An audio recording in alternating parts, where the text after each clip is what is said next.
warahmatullahi wabarakatuh. Anak-anak, materi pembelajaran kita hari ini adalah tentang algoritma. Selamat datang kembali di kelas informatika. Sudah siapkah kalian belajar hari ini?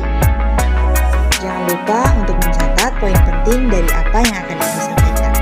Mari kita simak video selengkapnya. Asal kata algoritma berasal dari seorang ilmuwan bernama Abu Ja'far Muhammad bin Musa al-Khwarizmi. Beliau adalah seorang ilmuwan Islam yang berasal dari Persia. Kata al-Khwarizmi dibaca orang barat menjadi algoritm, yang kemudian lambat laun menjadi algoritm, dan diserap ke dalam bahasa Indonesia menjadi algoritma. Logika sendiri berasal dari bahasa Yunani yaitu logos yang berarti ilmu. Logika dapat diartikan ilmu yang mengajarkan cara berpikir untuk melakukan kegiatan dengan tujuan tertentu. Pengertian mendasar tentang algoritma adalah ilmu yang mempelajari cara penyelesaian suatu masalah berdasarkan urutan langkah-langkah yang disusun secara sistematis dan menggunakan bahasa yang logis dalam memecahkan suatu masalah. Tujuan dari mempelajari algoritma adalah agar kita dapat membiasakan diri melakukan suatu perencanaan apabila menyelesaikan suatu masalah. Permasalahan yang diselesaikan dengan suatu perencanaan yang matang, maka akan mendapatkan solusi yang lebih optimal dibandingkan menyelesaikan masalah tanpa menggunakan suatu perencanaan. Berikut adalah 5 ciri penting yang harus diperhatikan dalam menyusun sebuah algoritma. Yang pertama, algoritma mempunyai awal dan akhir.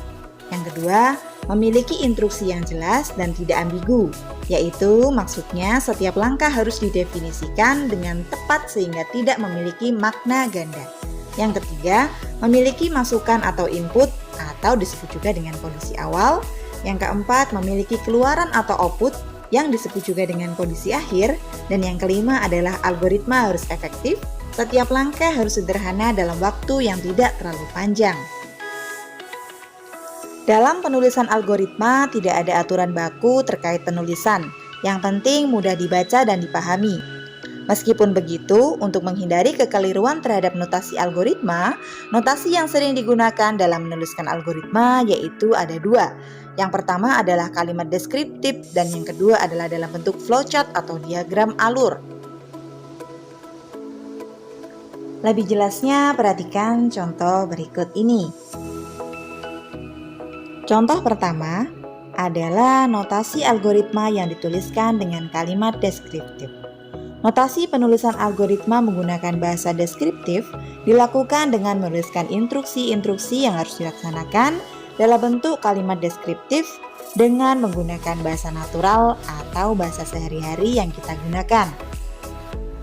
Ibu contohkan algoritma untuk aktivitas makan.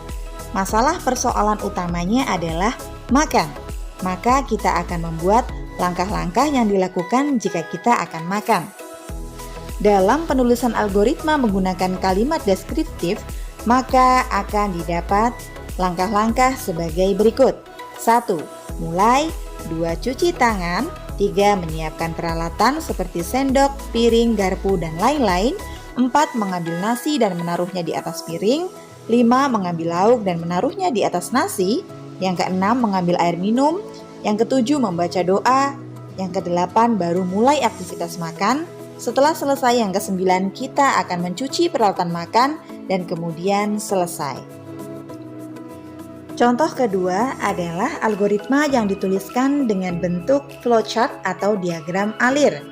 Penulisan algoritma dengan menggunakan flowchart adalah cara penulisan algoritma dengan menggunakan notasi grafis. Seperti yang terlihat di layar monitor kalian. Di dalam diagram terdapat simbol-simbol yang pada tiap-tiap simbolnya memiliki makna yang berbeda-beda. Masalah utamanya masih sama yaitu makan, namun hanya penulisannya saja yang dibedakan.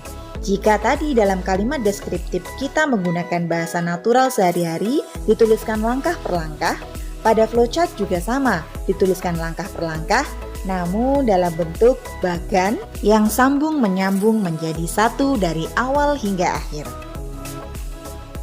Bentuk dasar algoritma terbagi menjadi 3, yaitu sekuensial, pengulangan, dan percabangan.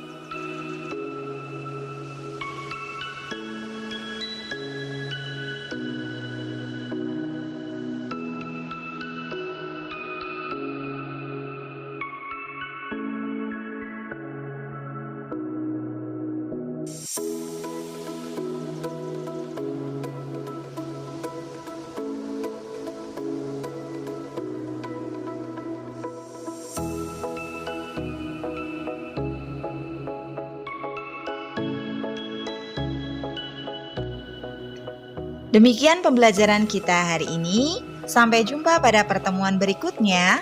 Wassalamualaikum warahmatullahi wabarakatuh.